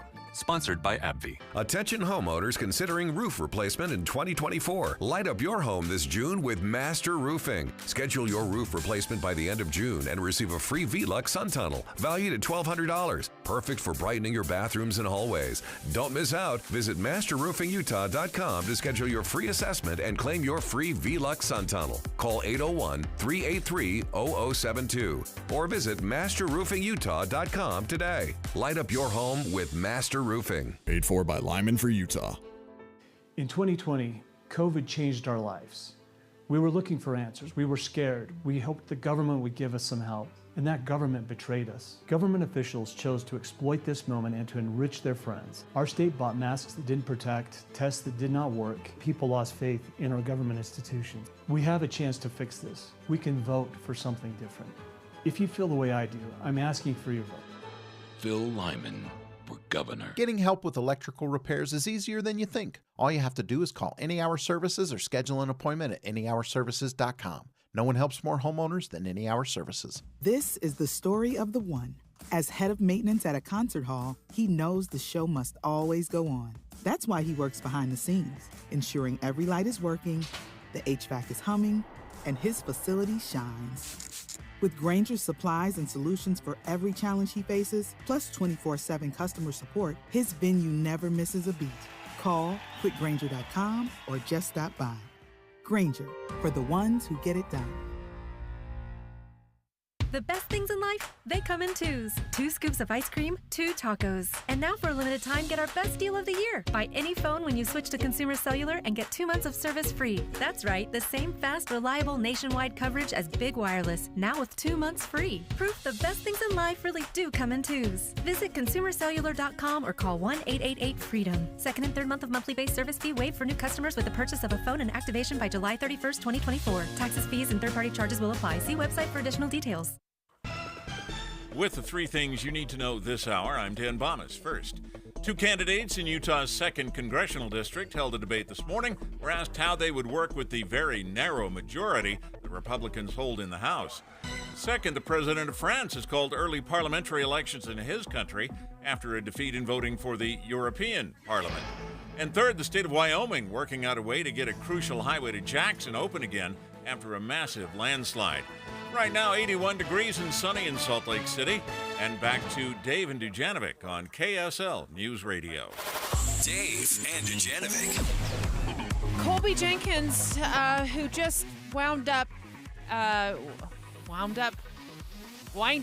finished up debating Celeste Maloy in the 2nd Congressional District, played a lot of the same notes. He leaned into supporting President Trump, and he leaned into, what am I going to say, not really laying out policy as he sees things moving forward. Is when we have Republicans, like my opponent, who continue to vote for omnibus, out-of-control spending, and send and $500 instead million went after Celeste Maloy's 6 months back in D.C. Yeah, it hasn't been long. As though she was a D.C. insider, but really hasn't had much time back there at all. There were 3 things that Mr. Jenkins continued to come back to in just about every single question, and it was talking about his concern about the $35 trillion in national debt, the $1.2 trillion spending bill that Maloy voted for, and then reelecting Trump. And I think when I was listening to this, I get you want to stay on message, but staying on message does not mean repeating the same 3 talking points over and over and over again. And he did on just about every question in some way bring back one of those 3 talking points. Yeah, it begins with leadership, and I've said this multiple times, and that leadership is President Trump. We need to get him back in office so that we can return to the better days of our water and land that we had under his administration. Once he gets into administration and we have a new director of the BLM, we have a new director of the EPA, and the whole tenor and tone of management of our lands changes. Whether he's talking about federal lands or water in the state of Utah and who controls it and who should control it, all roads seem to lead back to President Trump, which surprised me that he came to a 1-hour debate with 1 note. Well, and interesting that the solutions that he was proposing are the executive branch doing things and executive branch solutions versus what he's running for, which is for Congress, where the solutions come from the laws that you enact. And yet he has an endorsement here from Senator Mike Lee, Leah Murray of KSL at Night, also director of the Walker Institute of Politics. I would have expected that he would have come armed with a lot more to say about policy direction that the House could go in, but yet I didn't hear much in way of policy or new ideas from Mr. Jenkins. What are your thoughts about? I just wondered if you felt like Senator Lee's endorsement paid off today. Yeah, no, I think that's a good point, and I agreed with both of you. Again, just remember, it's a Republican primary, so there's not a lot of difference between them. So he probably agrees, right, with the incumbent on a number of things she's done. So he's got to push. Like I heard him talking about the surveillance bill that she voted for. That's the bill that Mike Lee got feisty about, which is why he endorsed Jenkins. So he drove that when he's talking about that policy. And then he's just restating over and over again that Donald Trump likes him because he doesn't, how do I say, there's not a lot of difference between them policy-wise. So he's got to pick the things that he thinks she is vulnerable, and he thinks clearly she's vulnerable on a Trump support item. He thinks, I guess, everyone in CD2 is voting for him because they love Trump. I'm not sure how right he is, but I think that's where he's going with that. And Mike Lee went with Trump to the Libertarian Convention, right? They are clearly a package combo, I think, in a lot of people's eyes. So what he's trying to do is say, this incumbent is not like me, but it's not really about policy, Debbie. Do you know what I mean? Because they are the same party. So it's got to be only the one policy he can disagree, which is the Mike Lee one that was feisty. And then I've got to say, are you going to vote for Trump? Are you going to vote for Trump? Yeah, that was something, again, it's over and over. And finally, they got to that point where Rod Arquette asked, who would you vote for? And Colby Jenkins said, yeah, Trump. I always have voted for Trump. I vote for Trump every time he's up on the ballot. And then Celeste Maloy softens it a little bit in the sense that I will vote for Trump, but I've promised to vote for whoever the Republican nominee is. So not quite the resounding Trump endorsement that Jenkins had. Yeah, but I think also, right, she said, people have been asking me this for a while, right? And every time, because when she would have first been asked, Trump wasn't the nominee yet. Right. So when she's running last year, we had like 5 or 6 Republican candidates. And at that point, people would have been saying to her, who do you support? And she very smartly said, whoever is the Republican nominee. So she would, you know what I'm saying? Like, she's got to pull that thread. Jenkins is new, right? No one cared what he thought back in like the fall, right? So she can very full-throatedly be in support of Trump now, but she's got to be careful about, I know that it's soft. I hear what you're saying, but I think it's like, look, when you first asked me, there were a bunch of names, and I said whoever the Republican is, and I'm saying the same thing today. Leah, the one thing that Jenkins continued to do was maybe it wasn't a direct attack or a horrible attack, but he kept going after Maloy's record. Singles and doubles is one thing, but when you're hitting them for the wrong team, that's another. That's called surrender. That is not called leadership. The American people are with us. There is a supermajority of Americans who are looking to us, Republicans, to stand up and own that slim majority. And he kept nickel and diming her record and actually fight for the values basically and the telling her, she was making some horrible decisions back in Washington, D.C. I would have liked to hear him spend more time on what he would do if elected, what his plan is for water policy, because water is it's a commodity. I mean, it's so scarce in Utah. We have so many issues with it right now. What he would have done with the federal lands, it's a particular issue of note down in southern Utah in CD2. Specifics about Medicare, Medicaid, and specifics about the border, which I thought, he really left a huge blank space in my mind as to what he would do or wanted to see done addressing the southern border. What are your thoughts? Yeah, no, I agree with you, except a little bit she's going to wipe the floor with him in that space, right, Debbie? Because she knows what she's talking about. She's been in the chamber of Congress, right? She was there before she got elected. Yeah. So you all said she's been there 6 months, but she was the chief of staff before that, right? You're absolutely right. Right. So when she's talking policy, he can't win, right? She's going to know everything and be absolutely the best person on that stage. So I imagine he's thinking, if I give too much detail, because a couple of times you heard her saying, like, that's not how that works, right? That's not how that works. And I think she would have owned him if he went into that space too much.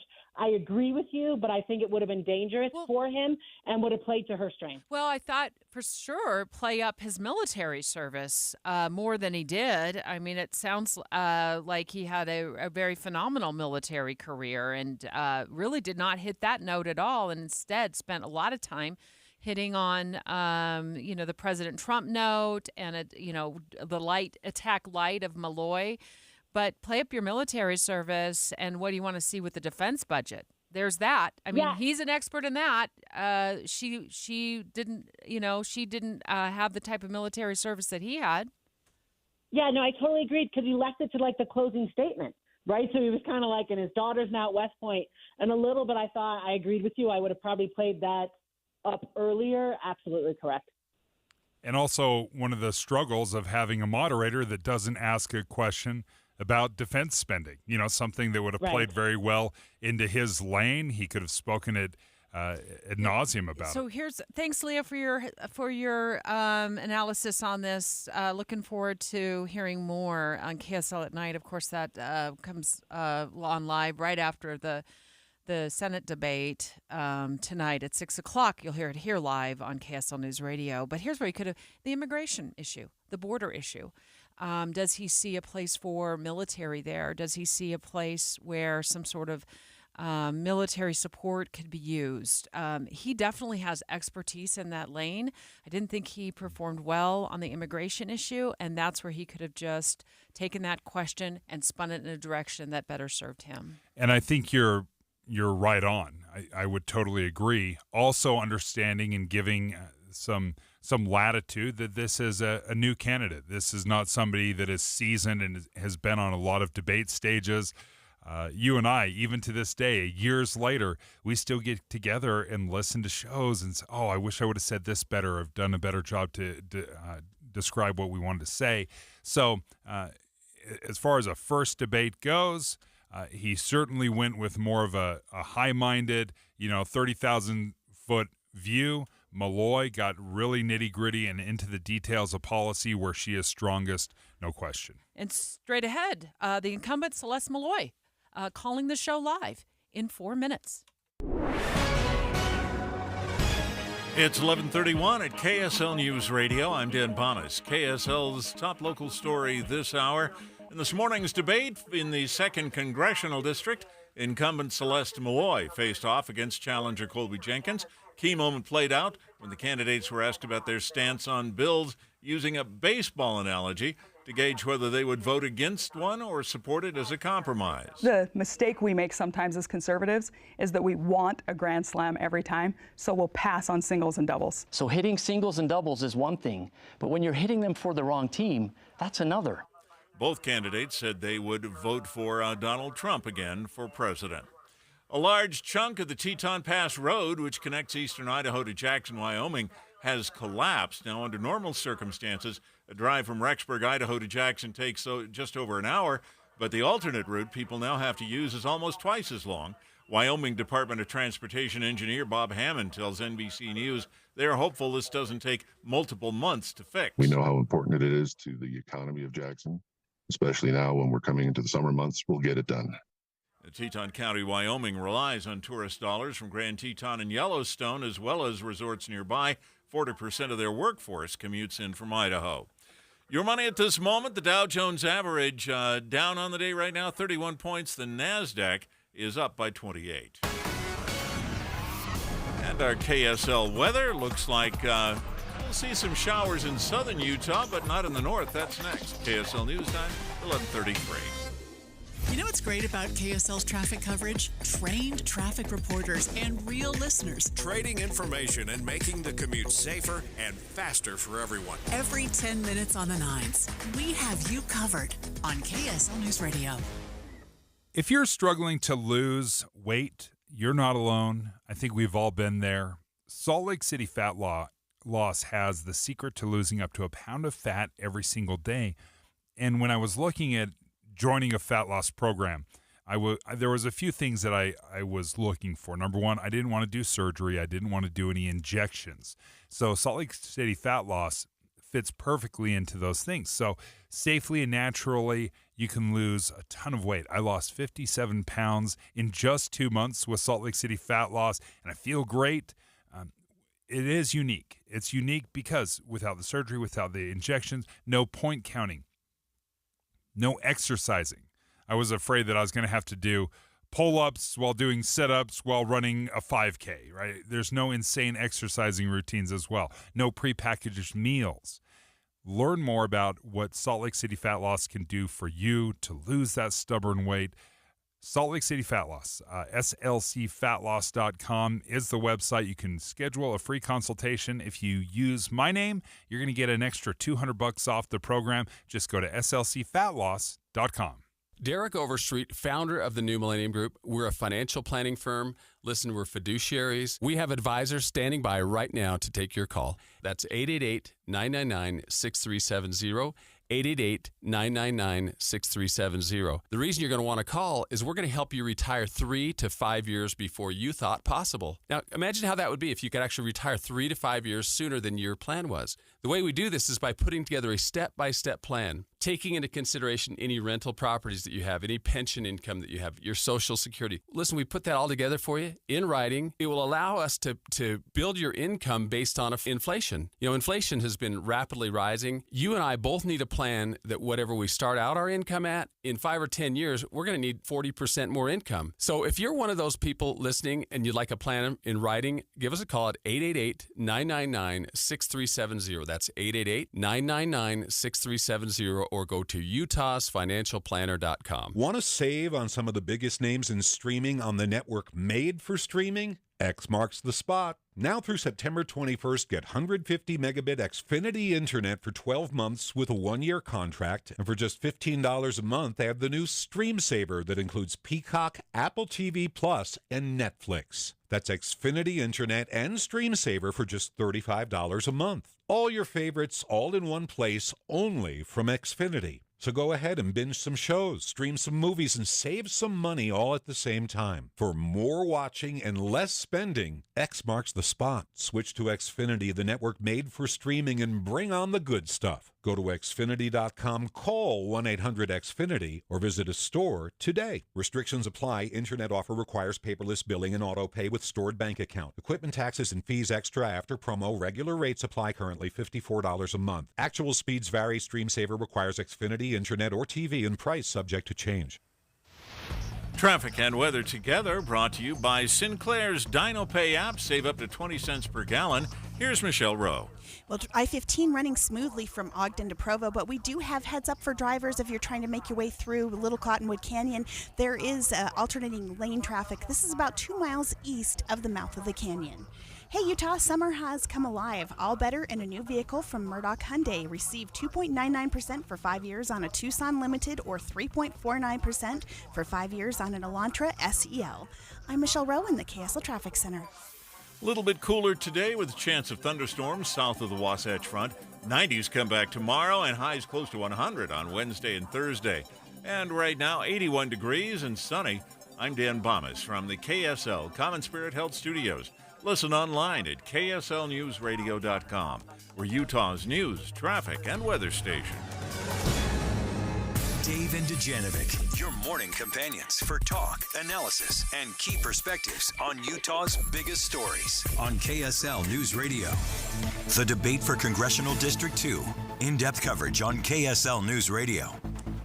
Incumbent Celeste Maloy is live on the line right now. She's fresh off the debate stage, where just moments ago we heard her debate her opponent, Colby Jenkins. Thank you for joining us, Representative Maloy. As we were watching this for the past hour, there were a few things that really stood out to us about your opponent, where he kept a very 30,000-foot view, speaking about the national debt, the $35 trillion spending bill that you supported, and also the importance of bringing back Donald Trump into the White House. How do you feel? I know it's just been a nonstop thing for the past couple of hours where you've just been answering questions, but are you pleased with what you were able to do? Yeah, I'm always really happy when a debate's over. I go into it with a lot of nervous energy, and when it's over, then I get kind of a energetic high, but I felt like I got a lot of opportunities to talk policy specifics, and I feel really good about that. It's easy after a debate to go back and say, I wish I'd have said more of this or less of that, or I wish I'd handled it differently. But right now, I feel like I answered the questions that were asked, and I answered with policy specifics, and I feel great. Well, I give you the quote of the debate. I'm not very athletic, but even I know it's better to hit a grand slam. I also know that you can't hit a grand slam every single play. And I think the mistake we make sometimes as conservatives is that we want a grand slam every time, so we'll pass on singles and doubles. Part of the reason we have the bloated federal government we have now is that Democrats are willing to take a single every time, and they're willing to keep racking up runs and run up the score. as a general rule, some Republicans might not appreciate that analogy, but you're calling the balls and strikes like a lot of people do see them. Well, and it is reality in a closely divided government. I would also love to be in a position where we're voting on very conservative bills, and I could come home and tell my constituents we got very conservative wins. But the reality is when Democrats control the White House and the Senate, and we have a tiny little razor-thin majority in the House, we're not going to be voting on really, really conservative bills. So what we can do is take some conservative wins. How would you legislate differently if, come November, Republicans maintain the majority in the House, they take the Senate, they take the White House? How would you legislate differently? This is my favorite thing to talk about.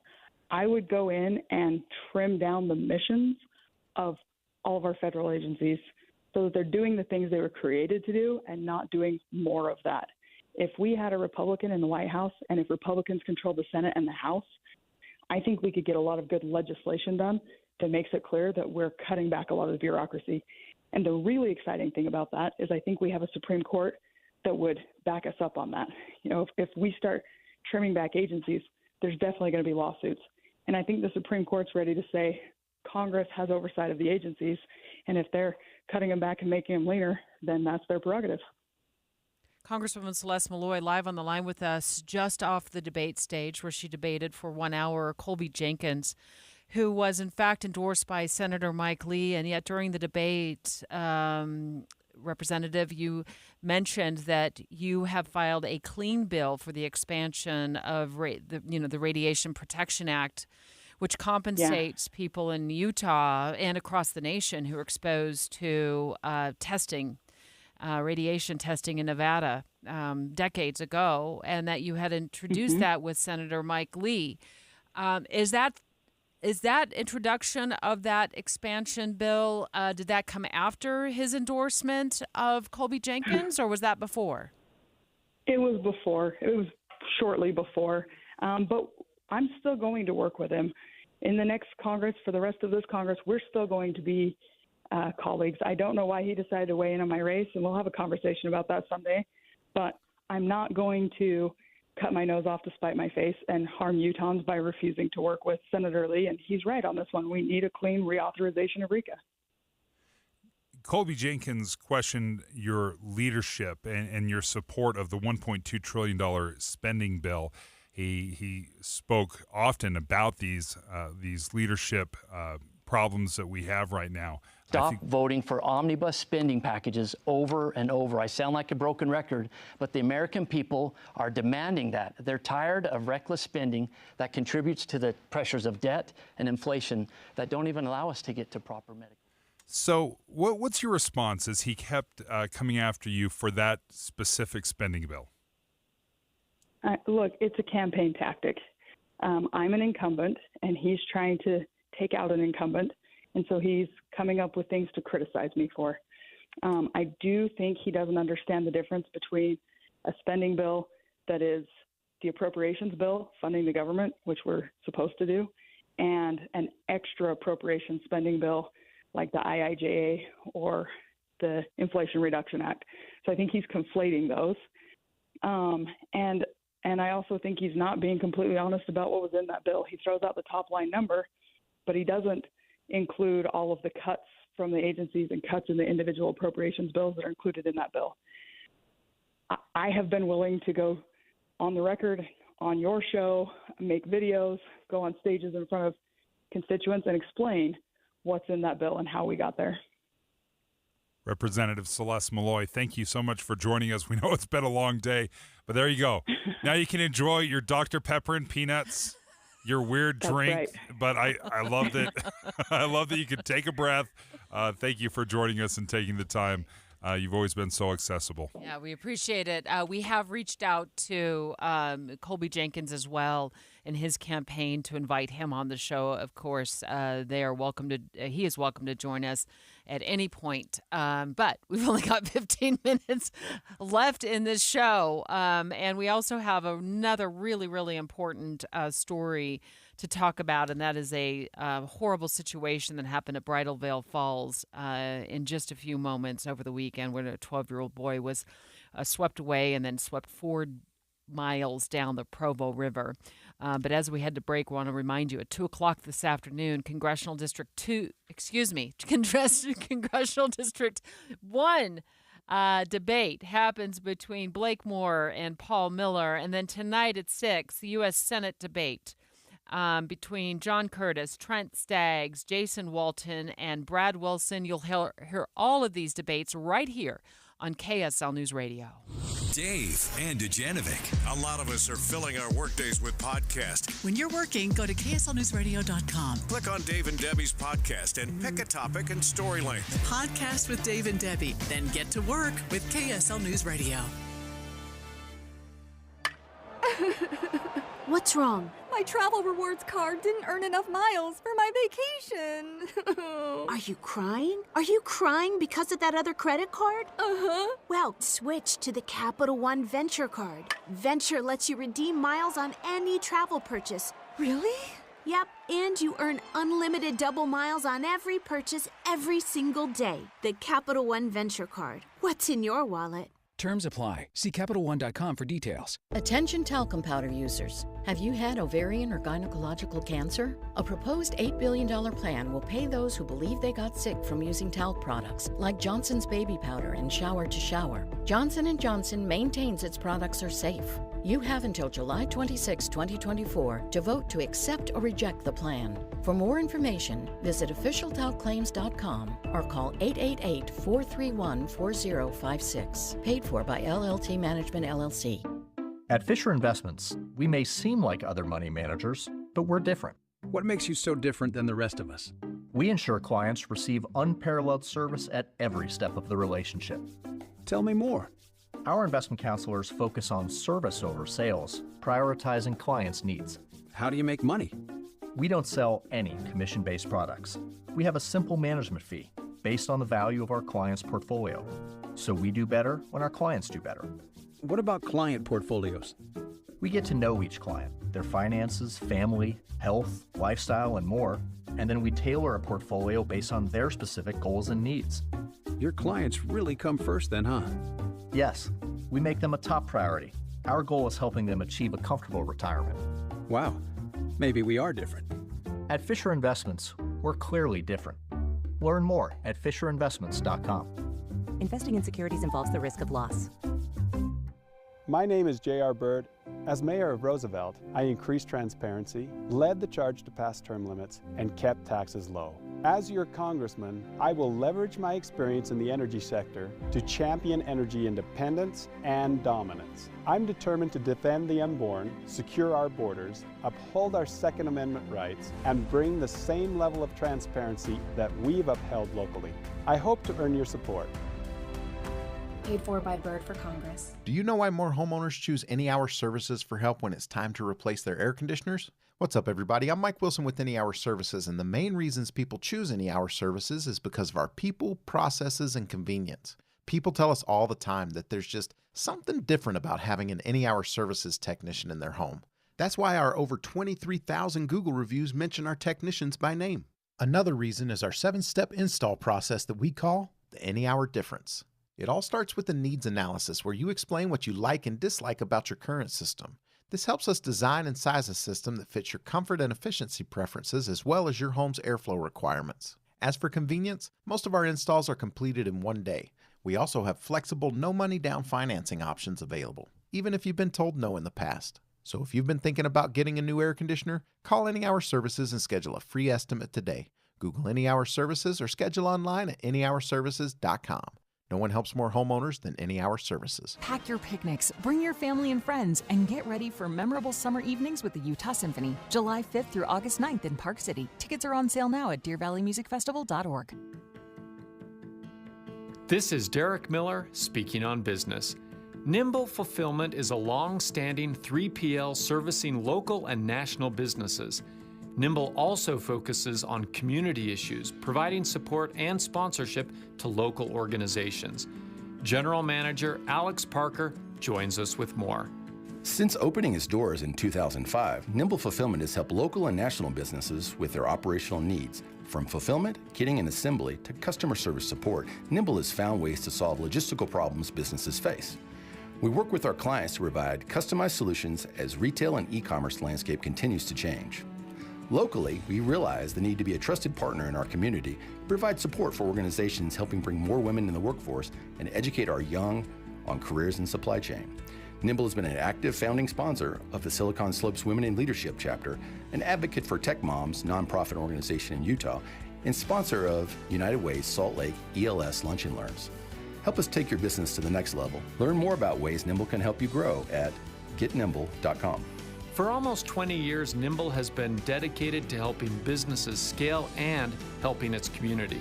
They understand the challenges of navigating the complex world of logistics and are here to help your business simplify the process. I'm Derek Miller with the Salt Lake Chamber, speaking on business. With the three things you need to know this hour, I'm Dan Bomas. First, the first of three debates among Republican candidates in Utah's primary today was held this morning. Colby Jenkins is challenging Celeste Maloy in Utah's 2nd Congressional District. Second, thousands of drivers used the Teton Pass Highway to get to Jackson and Yellowstone, but it was shut down by a huge landslide over the weekend. And third, closing arguments underway in Hunter Biden's trial on federal firearms charges. 81 degrees and sunny in Salt Lake City. And back to David Dujanovic on KSL News Radio.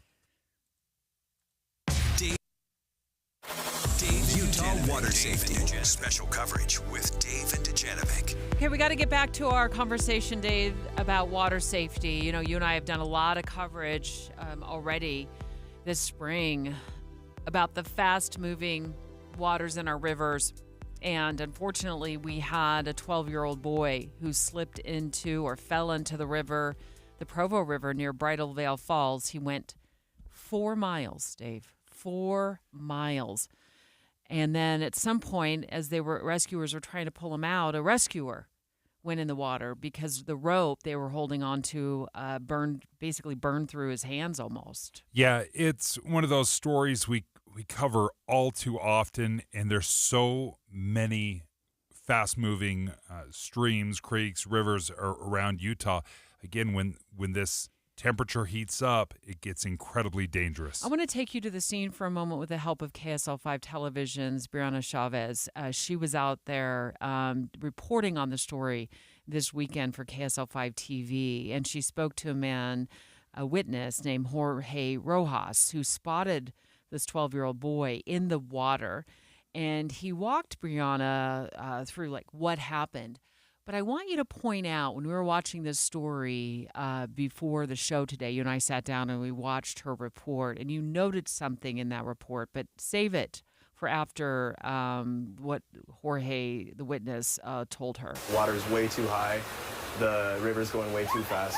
Jorge Rojas was one of several people to spot the child in the water just a few miles south at Mount Timpanogos Park.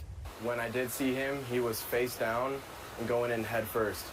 And so I immediately was panicked and we all started screaming. An emotional scene for him and others. I was scared that we had lost him already. It's one thing to hear it and one thing to see it in person. It's a completely different experience, and you definitely feel the emotion and the remorse for the person, but for their family as well. Just a devastating experience to witness that. But as we were watching this on television, Debbie, one of the things that stood out to me is as the photographer was getting video of the fast-moving water, how many kids were just feet away from it. And that's just what people do. They walk on the trails. They're very near it. They're playing around this area. And then the moment you get a foot caught in that water, it can sweep you off your feet and drag you down the river. You spotted that, and you pointed that out to me. You said, look, they are doing a story on a child who died there in the Provo River. And kids are all over the place. Kids are right there. They're standing right near it. And then I said, what if the bank gave way? You know, you just don't know. what's going on underneath. If the river's undercut, that river's flowing like crazy. And there's something about Bridal Veil Falls that is a particular concern with last year's, with the flow of the river there, and also this year. Sergeant Spencer Cannon with the Utah County Sheriff's Office, that concern goes to an avalanche that happened in January of last year, which seems like it changed the structure of the river or something like that, and made it some people say it makes that area a lot more dangerous, and that's a super popular hiking spot. You with us? Sergeant Cannon? Hi. Sorry, we got you there? now. We got you. Thank you. Yeah. Okay, yeah. It is a very, very popular spot, and that avalanche last year did cause some damage to the Provo River Parkway Trail. Public Works officials built a wooden bridge, a temporary structure that wasn't quite as wide as the normal trail is, with some side rails on it, and they used some of that orange construction fabric barrier there. But the thing that's interesting in that location, and I don't know exactly where the boy went in the river, whether it was right there or whether it was next to it, you don't go very far past where that temporary footbridge is to have complete and open access with no barriers to the river. I was just up there an hour ago, and there were a lot of people walking the trail, some even with young children, some of those young children even walking within just a couple of feet of the edge of the trail, which then turns to a slope down into the river. So it's extremely important that when people go to that area that they hold on to your kid. If your kid wants to run loose, be a parent and hold on to them. Now, in a case like this, you've got a 12-year-old boy. I don't know what happened, and I don't want to become critical of anybody, but these kinds of things happen, and sometimes they even happen to adults, as evidenced by what happened at Horsetail Falls on Friday. So there are dangers, there are inherent dangers with being outdoors in certain areas, and we all have to exercise extreme caution when we're in areas where that inherent danger is even higher than normal. Sergeant Cannon, can you describe how powerful the river is? I think a lot of people will maybe look at that fast-moving water and not realize that just by dangling your feet in the water, how powerfully that can sweep you off your feet. Yeah, it is extremely dangerous, and there's a sad irony here. I was notified Friday that the Bureau of Reclamation was going to be letting more water out of the Deer Creek Dam because Deer Creek Reservoir was at full capacity, and that they expected the flow rates to be in the neighborhood of 1,800 to 2,000 cubic feet per second. The water is moving probably